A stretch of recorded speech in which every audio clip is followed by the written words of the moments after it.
para mí. La primera es cómo modelamos los objetos nativos. Una de las cosas que hicimos fue que cada tipo de objeto nativo tenga una clase distinta en el intérprete. Entonces, los métodos nativos los pusimos como métodos en las clases, en estas clases de acá. Entonces, básicamente lo que vamos a hacer es después mandarle un mensaje al objeto nativo, pero es un objeto nativo faro. Es como si esto estuviese escrito en C, tendría una estructura con sus funciones, y si estuviese escrito en C++, tendría una clase C++ con métodos C++. Y después lo que hay que hacer es un mapeo entre, mirá, están mandando el mensaje tanto al objeto, hay que mandarle el mensaje al objeto nativo. O sea, esta es una cosa interesante que hicimos, que yo, por ejemplo, después en el intérprete de bytecode lo hice completamente distinto. Eso se los voy a mostrar otro día. Pero entonces todo lo que son métodos nativos están metidos acá como métodos normales. Por ejemplo, los números acá tienen, ¿qué tengo? Tengo el valor absoluto. Lo que hago es el objeto, recibo el objeto como parámetro, y lo convierto en número y después lo vuelvo a convertir en número. Pero bueno, entonces esto nos permite organizar el código de una manera que ¿Tenés era a más mano usada. el mapeo? O sea, el momento en que activás el método Sí, vamos a y hacer mapeás eso. el nativo. En el Eso parece estar lindo, la verdad. intérprete yo tengo, a ver, tengo activate method, me imagino. No, activate method es lo que usamos cuando ya sabemos que hay que ejecutar un método, no es un método nativo. Tiene que estar in send message, tiene que ser. Pero nosotros ya hasta tenemos implementado el message not understood y cosas del estilo. A ver, lo primero que hacemos cuando recibimos un mensaje, si yo miro acá, que esto llega a partir del visit, ¿sí? El visit, bueno, no tiene que estar acá. Wallock intérprete visit message, ¿no? No, visit member. No, Member feature call. feature call es este. Bueno, cuando visitamos un feature call, un member feature call, que básicamente habría que renombrarlo como message send, lo que hacemos es interpretar el receiver, interpretar los argumentos, y después hacemos un send message. El send message recibe el nombre del mensaje que estamos mandando, el receiver y los argumentos. Bueno, nada loco. Después nosotros, para manejar los super sends, y que como el código es casi lo mismo pero un poquito distinto, entonces después tenemos otro método que tiene un argumento más, que es si es un super send, y que básicamente termina acá. Entonces acá vamos a llegar cuando estamos mandando un mensaje, vamos a saber si es un super send o no, y sabemos receiver argumentos y el selector. Lo primero que hacemos es fijarnos si es una property, porque en Wallock hay properties, y las properties, lo que nosotros les hicimos como tests, no tienen que implementarlos porque no tienen properties, así que no importa. Después, una vez que tenemos eso, entonces si nos olvidamos de las properties, lo primero que tenemos que hacer es hacer el método lookup. Entonces, primero vamos a obtener la clase donde tenemos que arrancar el lookup. Si no es un super send, agarramos el receiver y le pedimos su clase. Si es un super send, lo que tenemos que hacer es agarrar el método que estamos ejecutando y empezar el lookup a partir de la superclase de ese método, ¿sí? Esto es muy importante, no es pedirle la superclase a esta clase, porque si le pido la superclase a esta clase, eso puede loopear. Eso, o sea, el super es a partir de la clase donde está definido el método. Obtenemos la clase, una vez que tenemos la clase, obtenemos el método que hay que ejecutar, y acá pueden pasar varias cosas. El método es nativo, de hecho, lo primero que puede pasar es que no encontramos ningún método. Si el método a activar es nil, que nosotros lo que hicimos es que el lookup devuelva nil, lo que hacemos es mandar el mensaje message not understood, que implementa el does not understand. Y después hacemos el activate method. Mira, estaba ahí. Este activate method with receiver lo que va a hacer es ejecutar eventualmente el método nativo o no. Van a pasar muchas cosas. Lo primero que hacemos es crear un contexto, o sea, estamos creando un método de activation donde le pasamos todos los datos que queremos guardar en el método activation. Pasamos el receiver, el método, la clase de ese método. Esto, de hecho, esto habría que borrarlo, está deprecado, porque esto es un leftover de un refactoring. No me maten.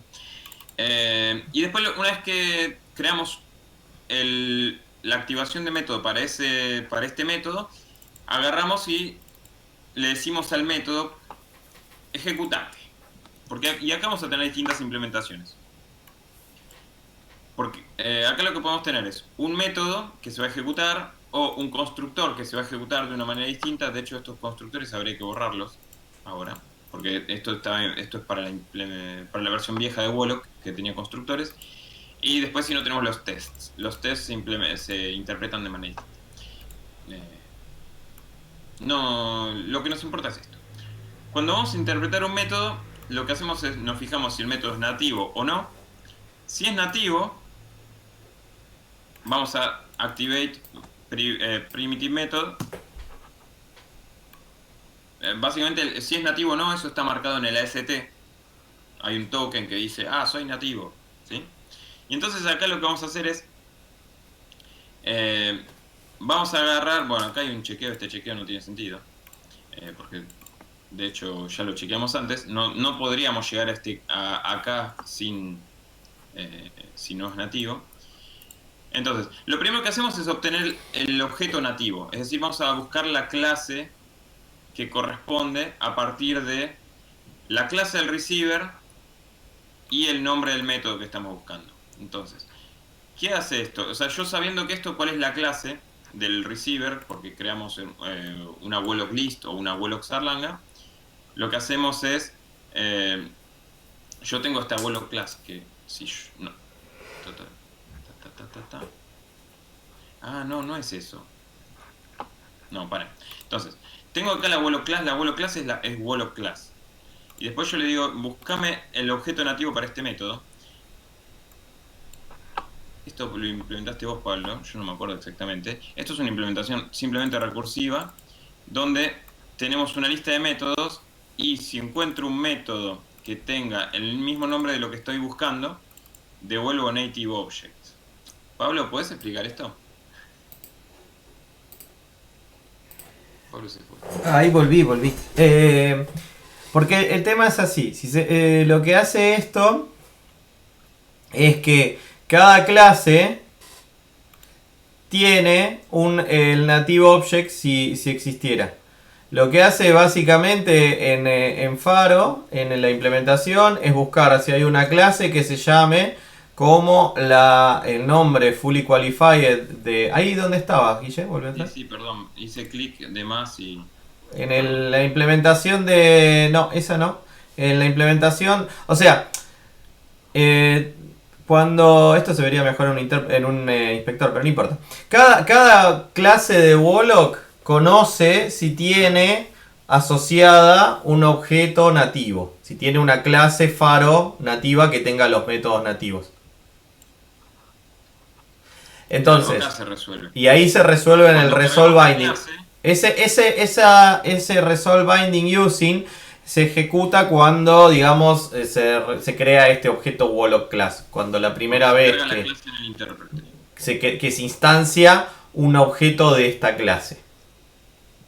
Entonces, lo que hace es busca todas las subclases de Wolock Native Object y se fija la que se llama exactamente igual, que tiene la variable del lado de clase. Tiene un método de clase que me sabe devolver el nombre. Entonces agarra todas las clases y le dice, dame tu nombre, ¿te llamás como lo que estoy buscando? Sí, no. Y lo que hace es instanciar un objeto de esta clase y guardársela como Native Object. Es el Native Object que lo pone en cada clase, cada Wolock class conoce su Native Object, que es el compañero. Y después, cuando enviamos el mensaje, es directamente enviarle el mensaje con el mismo nombre, más un argumento, porque siempre recibe como receiver el objeto Wolock. Eso está en el Activate ahí, New Native Context. Que ahí hace un poco de enjuagues, porque en realidad está haciendo, digamos, una llamada, hace un poco de reflection, digamos, porque hace un perform ahí. eh, Ahí está. A ver qué vas a correr. Sí, vamos a ejecutar así, lo primero que carga. Ahí está. Ahí está. Bueno, ¿qué tenemos? Sí, lo importante es que esto esté implantado con reflection. Entonces, Exacto. imagínense que estamos buscando, estamos queriendo ejecutar initialize en un objeto nativo. Entonces, lo primero que hacemos es, hay que mapear esto a un select. Como yo voy a llamar un método en Faro, entonces hay que mapearlo a un selector válido. Si no me equivoco, esto adentro va a tener una tabla. Ajá. Sí, la Decís, super mira, si en Wolloc es igual, esto en Faro yo lo voy a llamar equals. Si en Wolloc es igual, en Faro lo voy a llamar double equals. Y así sucesivamente, tenemos una tabla. Para poder transformarlo en un selector válido Faro. Y le agregamos una cantidad de argumentos. ¿Qué es esto? Ese es el método de symbol que le agrega el 2 puntos, la cantidad de 2 puntos necesarios. Sí. Mira vos, no sabía que existía esto. Bueno. Sí, inspectea selector, podés inspectar selector y entonces te crea un initialize 2 puntos porque siempre al menos recibe el receiver más todos los argumentos. Entonces, por ejemplo, si yo tuviera para sumar dos números sería lo transvierte a add, pero como le agrego dos argumentos queda add 2 puntos, with 2 puntos. Lo importante es que acá el receiver self ya es el objeto nativo. Fíjense, es el native object que yo encontré por acá. Entonces yo acá le digo al objeto nativo, che, ejecútame esto. Y entonces acá lo que hacemos es un perform de este initialize que va a terminar de llamar, por ejemplo, initialize 2 puntos por acá. Ahí está. Este. Y después, si estuviésemos llamando un put, va a llamar a put with porque tiene dos argumentos, uno que es el receiver y más los dos argumentos del método.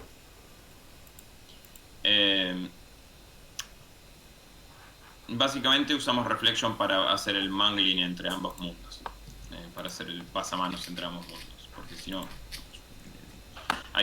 lo podríamos haber hecho con un if, pero lo hacemos así y o podríamos haber tenido una tabla con comandos, con objetos command, por ejemplo. Sí, o bloques directamente. Sí. Bueno. Y una vez esto nos da un valor de retorno y después, si el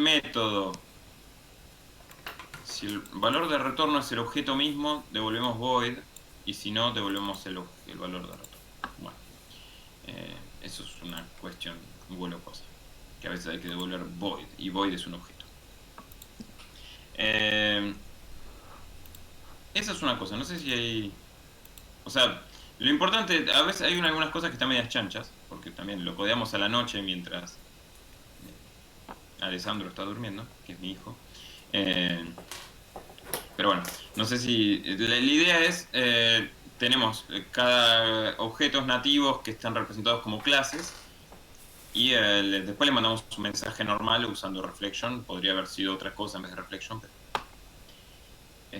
pero tenemos una tablita que hace la transformación entre mensajes Wolloc y mensajes de nuestra implementación. Nosotros decidimos cómo llamamos estos métodos. Eso también es algo importante.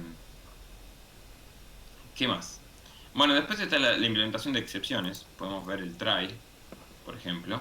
El try, lo que tenemos hecho es atrapamos... El try lo que hace es va a ejecutar la parte de adentro del try con lo va a visitar, pero esto lo tenemos rodeado de un try catch. Básicamente lo que hacemos es, si hay un error de Wolloc, esto es lo que decía Pablo, como tenemos dos stacks, tenemos que popear los stacks de nuestra implementación. O sea, la excepción de Faro, esto va a ser una excepción de Faro, entonces eso nos va a popear el stack de Faro automáticamente, pero el stack de Wolloc no lo popeó, entonces vamos a tener que popearlo nosotros a mano. Esto va a popear el stack de Wolloc, y una vez que popeamos todos los contextos, después vamos a ejecutar el catch, si es necesario. Y vamos a ejecutar un finally, el finally si es necesario, no se llama finally, se llama then always. Esto es cómo está implementado el try. Después uno puede ver, por ejemplo, cómo están popeadas las cosas, que básicamente un while, mientras no llegué al contexto que me interesa, pop, pop, pop, básicamente, nada demasiado loco. Y el handle exception, lo que tenemos que tener en cuenta es que solo vamos a manejar una excepción si no... si el tipo de la excepción de Wallock machea el tipo de la excepción del handler. O sea, acá lo que hacemos es, agarramos el try, miramos todos los catch que hay adentro, y miramos, acá lo estamos iterando con un stream, como si fuera un iterator, y decimos, bueno, vamos mirando uno por uno a ver si machea el tipo de excepción que queremos. Y hasta cuando encontremos uno, si no encontramos ninguno, seguimos ejecutando, hacemos un rethrow de la excepción. Y si encontramos uno, declaramos la variable con la excepción y ejecutamos el bloque del catch. Visitamos el bloque del catch con una variable nueva. Y después, y el throw es básicamente muy sencillo. Obtenemos el objeto de excepción y después hacemos throw exception, que lo que hace es... Muy complicado. Copiamos el stack y después tiramos una excepción de faro diciendo, vos, excepción de faro, le ponemos un mensajito para que sea... Esto es para que nosotros podamos debuguear más fácil nosotros. No es realmente necesario para la implementación de Wallock. Es para nosotros ser felices. Y y después le damos la excepción que queremos que él tire y después para poder atraparlo. Nada más. ¿Qué otra cosa? Después, si no, el stack está básicamente implementado como una linked list de contextos, de activaciones de métodos. Cada activación es un Wallock context. Los contextos que tienen el sender, que es el contexto previo. O sea, este es el link de la linked list. Tenemos en cada contexto el receiver del mensaje. El selector que estamos ejecutando creo que ya no se usa más. Tenemos el método. Tenemos los argumentos. O sea, el receiver y argumentos son necesarios para ejecutar código. HashReturned es necesario, no sé para qué. No me acuerdo de haberlo visto antes. Bueno, vReturned, HashReturned. El return value es para tener el valor de retorno para guardarlo, para poder pasarlo para atrás. Variables es si hay otras variables definidas ahí adentro, las variables temporales. Y lo importante acá, lo interesante es que metimos el método. ¿Por qué? Porque si no tenemos el método, no podemos hacer los envíos de mensajes a super. Porque en cada vez que estamos mandando un mensaje a super, tenemos que saber cuál es el método actual para poder mirar en qué clase está e ir a la superclase. O sea, cuando les mostré el lookup de SuperSense antes, necesita esto. Si yo no tuviese, no podría resolver correctamente los SuperSense. Eso es un detalle que es interesante o importante. Y después el resto me parece... O sea, como es una implementación entera, tenemos que implementar los test case y los text feature y los constructores los podemos borrar ahora. Sí, hay muchas cosas que son aburridas porque son exactamente la misma 20 veces. Sí. Tenemos implementados closures. Los closures tienen el home context, tienen el AST, que es el código del closure para ejecutarse cuando le vamos a hacer un value. Eso es interesante. Y vamos a tener también un home context, que es el contexto en el que él fue definido, que el closure fue definido, para que podamos, cuando lo vamos a evaluar, podamos acceder a las variables de afuera en el contexto. Entonces, por ejemplo, cuando uno resuelve una variable, cuando yo resuelvo un nombre, yo me fijo primero si en los argumentos tengo ese nombre, uso eso, y si no, lo voy a resolver en el home context. Bueno, también lo que tenemos es una implementación de la resolución de nombres parecido a lo que les comenté.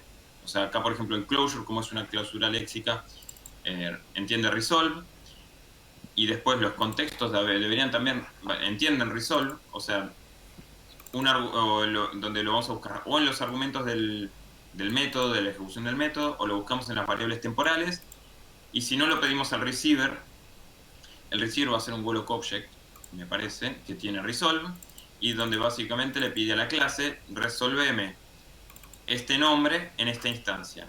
Y esto está implementado en la clase, se fija si la variable está definida en la clase, la saca de las variables de instancia del objeto, y si no, lo resuelve en la superclase, eventualmente. No, de hecho, no necesita la superclase porque acá está accediendo a todas las variables.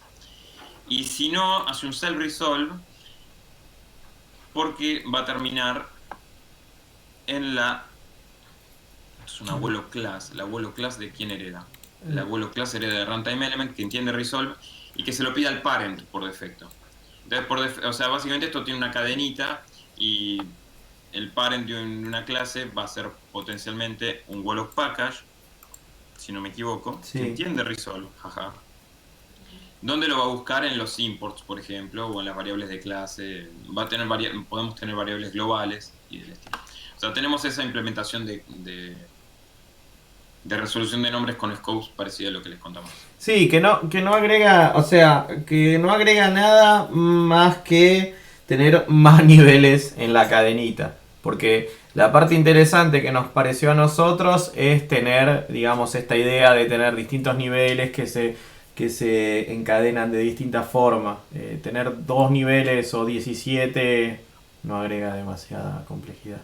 No agrega complejidad y no agrega nada útil para aprender, digamos. Y eso es más o menos toda la implementación, no tiene demasiado loco. Esta implementación obviamente hace lo que muchos de ustedes estuvieron haciendo, que cuando yo tengo un objeto Walloc, lo represento como un objeto faro. De hecho, uno podría haber hecho una implementación completamente distinta donde un objeto Walloc podría haber estado representado como un string, si uno quisiese, pero eso ya es abuso de...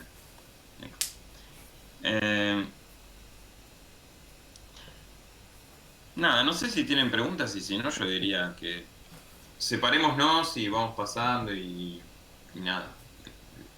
Y veamos, o sea, yo lo que diría, si aquellos que se quieren meter en el bytecode, que nada, podemos sentarnos con ustedes y ver cómo arrancar, si quieren. Otra alternativa que quieren los que lo pueden hacer todos es agarrar y tratar de decir, bueno, cambiar el modelo de memoria que tienen con objetos, poner un gran byte array y manejarlo como si fuera una memoria. Bueno, voy a compartir mi pantalla, entonces voy a mostrar eso, rapidito. No, más que nada me gustaría tirar unos centros de cómo representar este byte array. Porque eso no tiene mucho sentido, porque en realidad lo que uno aprende, digamos, es lo mismo que en C haría, digamos, accediendo a una variable o un punterito o en otro lenguaje accediendo a un objeto que representa eso. Bueno, o sea, yo lo que diría es, claro, como dice Pablo, en este momento tienen la posibilidad de elegir hacia dónde disparan. Podrían disparar a trabajar en bytecode si es lo que les interesa, o podrían disparar a trabajar en otro modelo de memoria e implementar un garbage collector si es lo que les interesa. Entonces en este momento tienen la posibilidad, tienen 2 puertas abiertas y pueden elegir la que ustedes quieran. O pueden en equipo dividirse en 2 subequipos y que uno trabaje en una cosa y que el otro trabaje en la otra. Y acá es donde en teoría si las interfaces están claras deberían dar. Sí, hay que definir las interfaces, pero para eso hay que saber cómo definirlas, hay que entender el modelo. Pero bueno, la memoria, rápido, a ver, ¿qué es lo que hice? Porque yo empecé a refactorizar, o sea, arranqué con un intérprete de bytecode que no se los voy a mostrar todavía. Y empecé a refactorizarlo y tengo básicamente 2 implementaciones de memoria. Entonces mi intérprete, uno puede definir qué memoria va a usar. Podría usar una memoria que esté en el heap de Faro, que es cuando los objetos son objetos de faro, básicamente. O implementé empecé a implementar, todavía no lo terminé. De hecho, lo empecé a ejecutar los tests para que usen esto. Y como todavía, por el momento solo puedo alocar objetos, pero no los garbage colecteo. Entonces ahora estoy con 20k. Quise empezar a hacer un semi-space. Entonces 20k quiere decir que estoy usando 10k. Al principio arranqué con 1k y había varios tests que pasaban y de pronto muchos otros se quedaban sin memoria porque yo estoy alocando un montón de objetos. Mis objetos son bastante pesaditos porque decidí, no quiero hacer bit AND, bit XOR y todo eso porque no tengo ganas. Entonces dije, voy a simplificar un montón de cosas. Entonces básicamente mi memoria está representada con un byte array. Y mi byte array tiene 20 por 1024, son 20k de memoria. De hecho, mi comentario ahora es obsoleto. 4k ya no es necesario. Una cosa importante de usar este byte array es que tengo una variable que representa dónde arranca el byte array, dónde arranca la memoria. De hecho, yo le puse future y present, no le puse future y past. Hiciste los nombres que me gustan a mí, porque future y past no me gustan, pero la literatura dice así. Bueno, yo tengo future y present, pero mi present, o sea, mi future arranca en a la mitad de la memoria, pero mi present arranca en 8. Esto es importante. ¿Por qué? Porque mi 0 no es nunca una dirección de memoria válida. 0 es null. Entonces, si yo usase 0 como mi dirección inicial, eso implica que mi primer objeto estaría en la dirección 0 y eso haría que se rompa todo. Entonces dije no, o sea, por eso aloco 8 bytes más, o sea, tengo 24k más 20k más 8 bytes para poder no arrancar en 0. Nada, no importa. Entonces, ¿qué ¿cuál es la API que entiende esta memoria? Yo tengo estos 4 métodos por el momento. Con esto me alcanzó para hacer casi todo Walloc. Lo que no tengo todavía son los objetos nativos, las listas, por ejemplo. Pero básicamente son estos dos métodos. Slot_add y byte_add. Y byte_add_put. Uno para leer, uno para escribir. Esto es como si fuese un acceso a un array de bytes y esto es como si fuese un acceso a un array de punteros, ¿sí? O sea, cuando yo estoy usando slot_add estoy pensando como si fuese un puntero, o sea, del tamaño del word, y el byte_add es de un tamaño de un byte. Las memorias, esto después se los puedo pegar en algún lado. Los byte array entienden el mensaje, dame el entero que esté en esta address de este tamaño y que esté signeado o no signeado. Entonces si acá me dan el address 8, yo accedo a el address 8, le digo, dame lo que está en el 8, de tamaño 8, le estoy diciendo que me lea 8 bytes y que me dé un entero no signeado. Acá hay un +1 porque en Faro los byte array, todas las colecciones son 1 based. Entonces, si yo le doy el 8, yo quiero que acceda al 9. Si le doy el 16, quiero que acceda al 17 y así. O sea, si yo acá cuando estoy haciendo slot_add es un address, es un 0 base address. Yo lo pensé de esa manera. Pero la memoria se va en 1 base. Entonces tengo que manejar la diferencia en algún lado. Y tengo también, entonces como tengo este integer add size signal, tengo integer add put size signal. Fíjense que yo le agregué aserciones para chequear que siempre las direcciones están alineadas, porque eso es para debuguear, porque yo quiero, si en algún momento estoy haciendo algo mal, quiero darme cuenta rápido. Y después tengo las versiones para byte_add, que básicamente son lo mismo, pero accedo a tamaños de 1 byte. Punto. Nada más. ¿Qué les puedo mostrar de esto? Así. Voy a mostrar algo así muy rápido. ¿Cómo aloco objetos? No les estoy mostrando nada más. O sea, ¿cómo aloco? Un número es justo un número es algo bastante choto. porque yo tengo cómo voy a modelar los números, es algo que decidí yo muy en particular. A ver, ¿cómo aloco un objeto?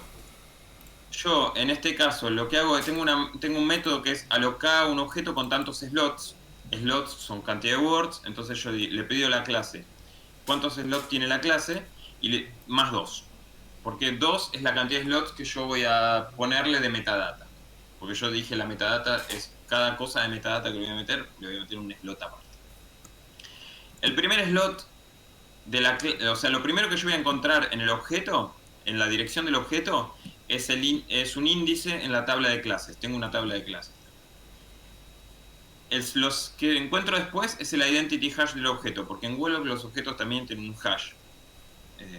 Y entonces me lo guardo ahí. Entonces, si yo quiero acceder a la clase del objeto, accedo al primer elemento, a lo que está justo en la dirección del objeto, y si quiero acceder al identity hash, accedo 8 bytes después.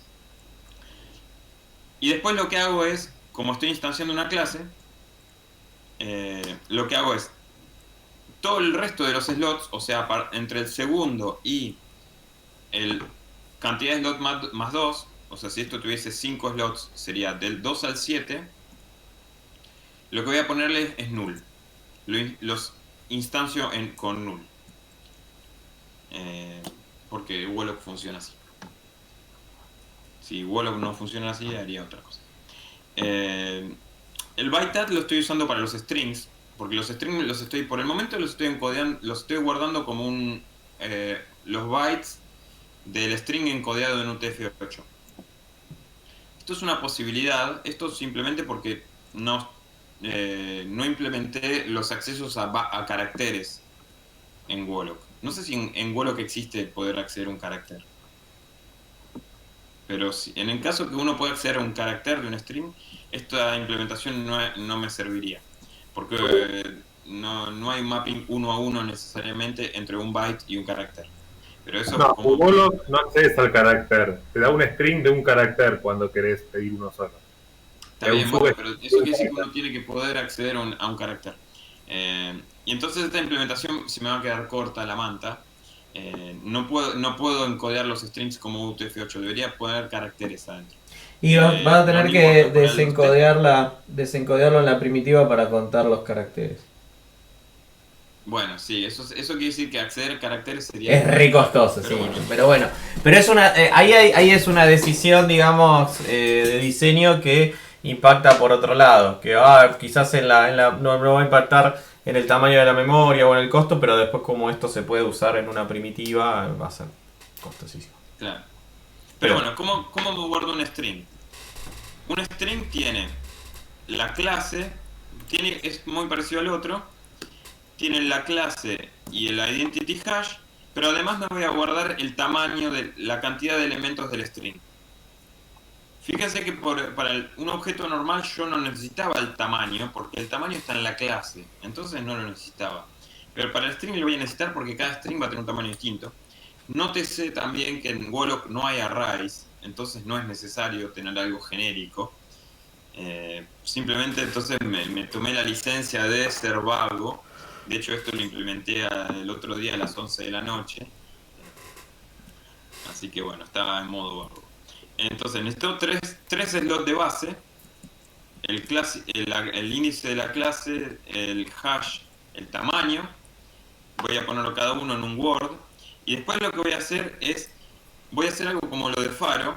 Voy a agarrar el tamaño de los bytes que me tengo que guardar y voy a ver cuántos words necesito para guardármelos. Para eso lo que hago es alineo el numerito a 8 y después lo divido por 8. O sea, esto lo que va a hacer es, si acá tengo 12, vamos a ver qué pasa. Si yo digo 12, align to 8, esto debería ser 16. O sea, esto me agarra el próximo número múltiplo de 8 más grande que este. O sea, si esto fuese 21 va a ser 24 y así sucesivamente. Y como yo después, si esto fuese 12, esto me da 16, dividido 8 me da la cantidad de words que necesito para guardar 12 bytes.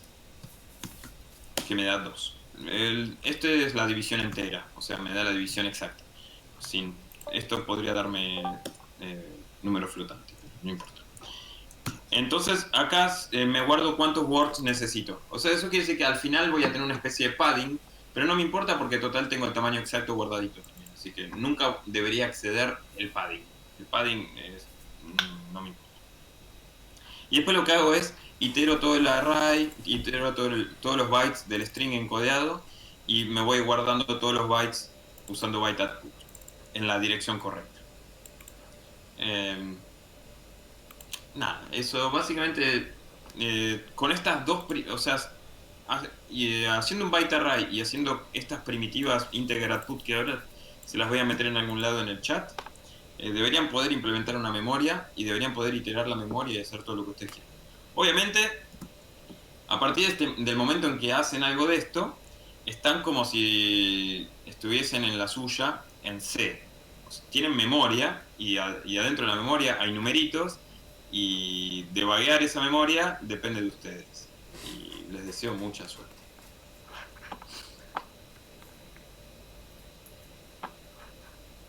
Bueno.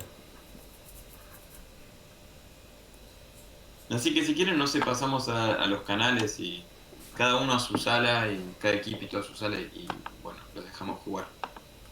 A partir de este momento ustedes pueden hacer